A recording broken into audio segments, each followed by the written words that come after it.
બાલાસિનોરમાં નગરમાં વરસાદી ઝાપટું આવ્યું છે તો વાદળછાયા વાતાવરણ વચ્ચે વરસાદ નોંધાયો છે। બાલાસિનોરમાં ભર શિયાળે ભાદરવા જેવો માહોલ જામ્યો હતો।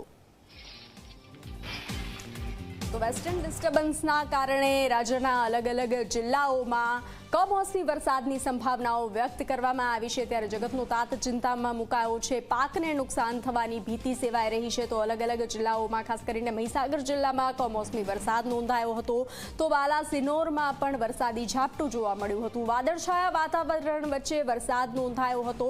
બાલાસિનોરમાં ભર શિયાળે ભાદરવા જેવો માહોલ જોવા મળ્યો હતો।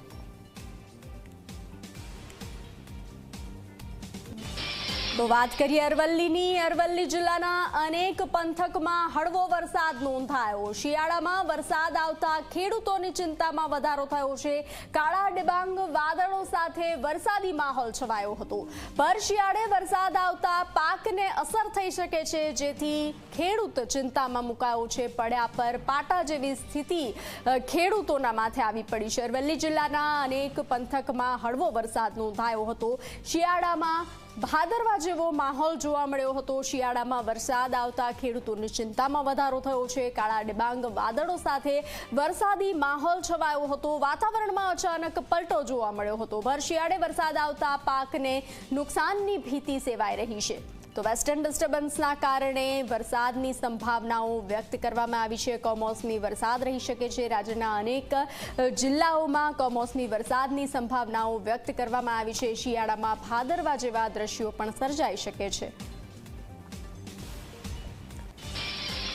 તો વાત કરીએ વડોદરાના પાદરા તાલુકામાં પણ વરસાદ નોંધાયો છે। પાદરા અને ગ્રામ્ય વિસ્તારોમાં ઝરમર કમોસમી વરસાદ નોંધાયો। ભર શિયાળે માવઠું આવતા ખેડૂતોની ચિંતામાં વધારો થયો છે। રવિ પાકને વરસાદના કારણે વિપરીત અસર થઈ શકે છે, તો ખેડૂતો ચિંતામાં મુકાયા છે। કમોસમી વરસાદની સંભાવનાઓ જે રીતે હવામાન વિભાગ દ્વારા વ્યક્ત કરવામાં આવી છે, તો વડોદરાના પાદરા તાલુકામાં હળવો વરસાદ કમોસમી વરસાદ નોંધાયો। પાદરા અને ગ્રામ્ય વિસ્તારોમાં ઝરમર વરસાદ નોંધાયો હતો।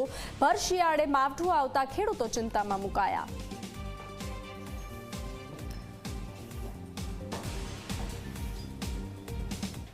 તો કમોસમી વરસાદ પર અંબાલાલ પટેલની આગાહી સામે આવી છે। હજુ પણ રાજ્યના કેટલાક ભાગોમાં માવઠું રહી શકે છે। અરવલ્લી, ઈડર, વડાલી, મહેસાણામાં વરસાદની સંભાવનાઓ વ્યક્ત કરવામાં આવી છે। આગાહી વ્યક્ત કરવામાં આવી છે। આણંદ, નડિયાદ, ખેડામાં કમોસમી વરસાદની શક્યતાઓ સેવાઈ રહી છે। દક્ષિણ ગુજરાતમાં માવઠાની શક્યતાઓ વ્યક્ત કરવામાં આવી છે। આજે અને આવતીકાલે વરસાદ પડી શકે છે।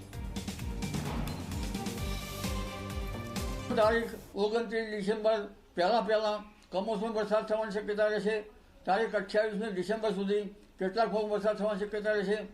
હજુ પણ કોઈ ઉત્તર ગુજરાતના કોઈ ભાગમાં વરસાદ થવાની શક્યતા રહેશે, જેમાં બનાસકાંઠાના ભાગો, દાંતીવાડાના કોઈ ભાગો, કચ્છના ભાગો અને મહેસાણાના છૂટાછવાયા ભાગો, તેમજ પંચમહાલના ભાગો, અરવલ્લીના ભાગો, આ ભાગોમાં કોઈ ભાગોમાં ક્યાંક વરસાદ થવાની શક્યતા રહેશે।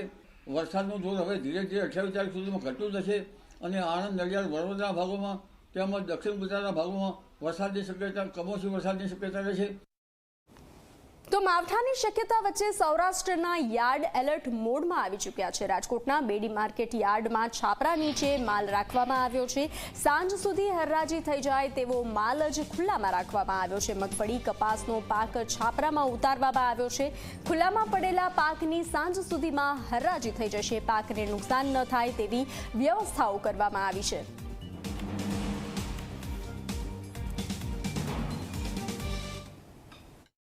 ખેડૂતોને મેસેજ દ્વારા જાણ કરવામાં આવે છે। રોજે રોજ જણસી મંગાવી અને સવારના ટાઈમે આ જણસીની આવક કરાવી અને બપોર થાય કે એમની હરરાજી પતી જાય અને નિકાલ થાય એવી વ્યવસ્થા ગોઠવેલ છે। મગફળી સંપૂર્ણ શેડમાં ઉતારવામાં આવી છે। કપાસને પણ શેડમાં ઉતારવામાં આવ્યો છે। એટલે કપાસ જે બહાર છે એ વેપારીઓનો માલ આજે ભરવાનો હોય એવો માલ છે। મરચાં, તલ, સોયાબીન આ સંપૂર્ણ સવારે મગાવી અને બપોર થાય ત્યાં એનો નિકાલ થાય અને ખેડૂતોનો કોઈ પણ માલ ન બગડે એવી વ્યવસ્થા ગોઠવેલ છે।